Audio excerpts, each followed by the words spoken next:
Dobar dan, ja sam Nenze. Danas ćemo vam pokazati kako se rade od starih vrećica torba. Prvo izvežemo ručke, zatim podijelimo vrećicu na pola i tako 5-6 puta. Uzmemo vrećicu i stavimo između dva masna papira, uzmemo peglu i dobro ispeglamo. Dobili smo i od 5 vrećica jedan komad. Nakon peglanja dobili smo novi materijal od kojega ćemo sada sašiti novu torbu. Sada moramo izvezati ravnu vreću.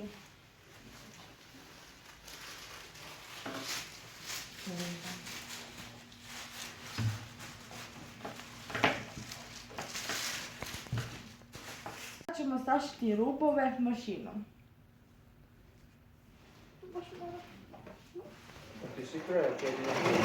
Moramo sašiti još ručke i torba je gotova.